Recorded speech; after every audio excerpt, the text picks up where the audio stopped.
आलेलो आहोत Shivajinagar police station या ठिकाणी. माझ्याबरोबर माझे सहकारी भाऊसाहेब आजबे आहेत, रजत सय्यद आहेत. त्याचबरोबर खूप साऱ्या मोठ्या संख्येने इथून विद्यार्थी आहेत, परीक्षार्थी आहेत. तक्रार दाखल करायला आलो आहे. तक्रार आहे 21 महिन्यामध्ये पुणे महानगरपालिकेची जी सिव्हिल इंजिनियर ज्युनियर इंजिनियरची जी एक्झाम झाली त्या संदर्भामध्ये त्याच्यात घोटाळा झाला. अलीकडच्या काळात मागच्या महिन्यात आपण पाहिलं असेल की नीट परीक्षेचा जो घोटाळा झाला, ज्याच्यामध्ये पेपर लीक करण्यात आला, तसाच या ठिकाणी पुणे महानगरपालिकेच्या ज्युनियर इंजिनियर परीक्षेचा पेपर हा लीक करण्यात आलेला होता. तक्रार दाखल करायला आलेलो आहोत की सगळे विद्यार्थी आहेत ज्यांनी आईवडिलांच्या संस्कारावर खूप कष्टाने या ठिकाणी चांगले शिक्षण घेतले, सातत्याने ते परीक्षा म्हणजे सेवा परीक्षा देतात. त्याच्यामागचं कारण आहे की त्यांना सरकारी सेवेतच भरती व्हायचं आहे, त्यांचं स्वप्न आहे, त्यांच्या आईवडिलांचं जे स्वप्न आहे. दुर्दैवाने अलीकडच्या काळामध्ये नालायक जे सरकारी अधिकारी ते त्यांच्यासाठी काम करणारे वेगवेगळ्या संस्था, म्हणजे या संस्थेचं नाव IBPS आहे, अशा संस्था विकल्या जातात आणि ते वेगवेगळ्या भागामध्ये परीक्षा घेत असताना तिथल्या विद्यार्थ्यांना पेपर लीक करून साधारणतः 25 लाख ते 50 लाख रुपये घेऊन पेपर फोडून त्यांना त्या ठिकाणी भरती करतात. अशा प्रकारचा आत्तापर्यंतचा मागच्या 8-10 वर्षातला अनुभव. मोदी आहे तो मुमकिन आहे, तसं त्यांच्या राज्यात पेपर फुटणंसुद्धा मुमकिन आहे. अशा प्रकारचा हा विषय आहे. मुळात पुणे महानगरपालिका इथून हाकेच्या अंतरावर. पुणे महानगरपालिकेचं कार्यक्षेत्र आहे पुणे शहर, पुणे जिल्ह्यामध्ये आहे. याच्यामध्ये खरं म्हणजे आणि आपल्याकडे इतक्या शिक्षण संस्था आहे, त्याची इतक्या काय इमारती आहेत.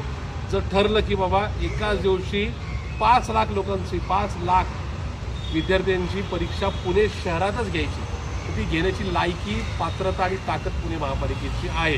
कारण की पुणे महापालिकेच्या नाही का एकूणच नाही का कार्यक्षेत्रामध्ये चांगले सेवक भरती होण्याकरता इथल्या सगळ्या शिक्षण संस्था, मी कुठल्या एका शिक्षण संस्थेचं नाव घेत आहे, सगळ्या शिक्षण संस्थांना आपले वर्ग खोल्या किंवा आपले हॉल द्यावे लागतील ते देतील, पण त्याच्यामध्ये काय अडचण असंच कारण आहे. पण या परीक्षा सातत्याने मागच्या 2016 सालापासून आत्तापर्यंतचा अनुभव असा आहे, या परीक्षा कारण की जोपर्यंत जेव्हापासून देवाभाऊ राज्याचे मुख्यमंत्री झाले तेव्हापासून आणि नरेंद्र भाऊ देशाचे पंतप्रधान झाले तेव्हापासून या सगळ्या परीक्षा पुणे महापालिकेपासून 600, 700, 800 किलोमीटर लांब घेतल्या जातात. त्या अमरावती, यवतमाळ, नागपूर बरोबर ना अशा ठिकाणी घेतल्या जातात.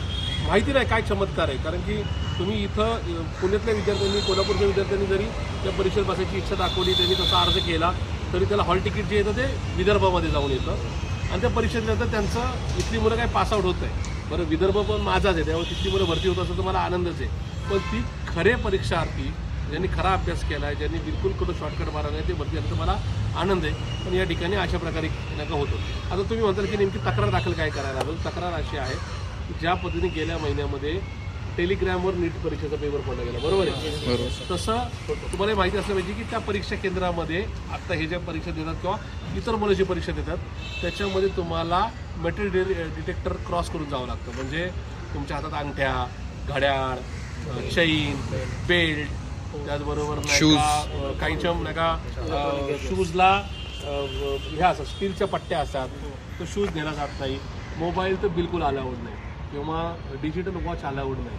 त्याच्यामुळे आत गेल्यानंतर परीक्षा करत असताना त्याचा फोटो काढणं अशक्य आहे. असं असताना ज्या दिवशी पेपर झाला त्या परीक्षेचा पेपर जो फक्त आणि फक्त त्या कम्प्युटरवर आहे, कारण कम्प्युटरवर ही परीक्षा दिली जाते किंवा स्क्रीनवर ही परीक्षा दिली जाते, त्या स्क्रीनचा फोटोशॉट कोणतरी काढला आहे. ज्यांनी काढला त्यांनी इथं त्याचा परीक्षार्थीचा नंबर टाकलेला नाही, इथं याच्या पुढे तो आहे, त्यांनी तो क्रॉप केला फोटो बरोबर.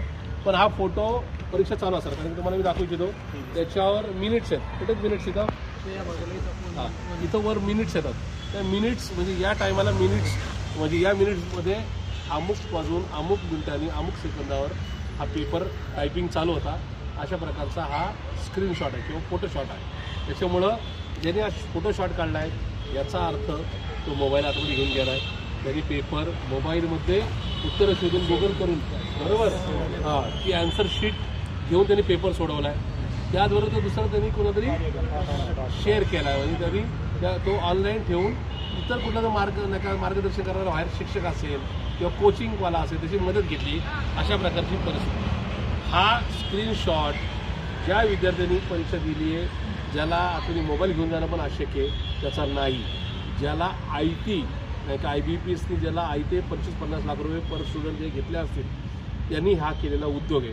त्याच्यामुळे आज आम्ही या ठिकाणी शिवाजीनगर पोलीस स्टेशनला आलो. PI दिगावकर साहेबांकडे आम्ही या ठिकाणी तक्रार दिलेली आहे. आता या संदर्भातील तक्रार ते दाखल करून घेतील. आम्ही त्यांना सांगितलं की आमचा कायद्यावर विश्वास आहे, तर डॉक्टर बाबासाहेब आंबेडकरांचं संविधान आहे आणि ते संविधान आजही कायम असं आमच्या सरकारला वाटतं. तर तुम्ही पुढच्या 2-5 दिवसानंतर तपास करा. उद्याच मी पुणे महापालिकेचे आयुक्त श्री नवल किशोर राम यांना निवेदन देऊन रिझल्ट मागच्या काही दिवसापूर्वी जाहीर झाला आहे. त्याच्यामुळे त्या सगळ्यांना कुणाला जॉईन करून घेऊ नका. जोपर्यंत या संदर्भातला काही निकाल येतो तोपर्यंत करून घेऊ नका असं मी विनंती करणार आहे. या विद्यार्थ्यांच्या बरोबर आम्ही आहोत. या विद्यार्थ्यांना बरोबर घेऊन आम्ही मुंबई हायकोर्टामध्ये याचिका दाखल करणार आहोत.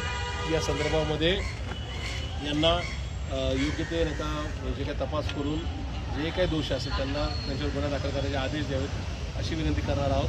शिवाय आमचे नेते मान्य राहुलजी गांधी यांनासुद्धा या संदर्भामध्ये थेट राज्य आणि केंद्र सरकारने ज्या काही चुका केल्यात त्या जनतेसमोर आणि माध्यमांसमोर मांडण्याची विनंतीसुद्धा करणार आहोत. त्याच्यामुळं कृपया आता तरी अंधभक्त म्हणजे मतदार अंधभक्त होतं की ज्यांनी वेड्यासारखं त्या ठिकाणी नरेंद्र मोदी आणि देवेंद्र फडणवीसांवर विश्वास ठेवून प्रेम केलं आणि त्यांच्या मतदारांना लोकसभेत, राज्यसभेत नाही पण लोकसभेत, विधानसभेमध्ये आणि महानगरपालिका, जिल्हा परिषद, पंचायत समिती, ग्रामपंचायतीमध्ये मतदान केलं. तुम्ही आता डोळे उघडा. तुमच्या मुलांना आता सरकारी नोकऱ्या मिळण्याची सुद्धा आता शक्यता राहिलेली नाही. कारण की इथून पुढे तुम्ही धनाढ्य जी लोक असतील, BJPला मतदान करणारे नाही, जे धनाढ्य आहेत, ज्यांच्याकडं 2-5 कोटी रुपये, 5-25 कोटी रुपये अकाउंटला फोडून जरी त्यांचीच मुलं पैसे देऊन पेपर विकत घेऊन सरकारी सेवेत भरती होणार. हे आता निर्विवाद सत्य झाले किंवा हे आता अधोरेखित झाले. तर कृपया तुम्ही डोळे उघडा. आता तरी रस्त्यावर या अशीच जबरदस्ती विनंती करून आपली रजा घेतो. धन्यवाद. जय हिंद, जय महाराष्ट्र, जय संविधान.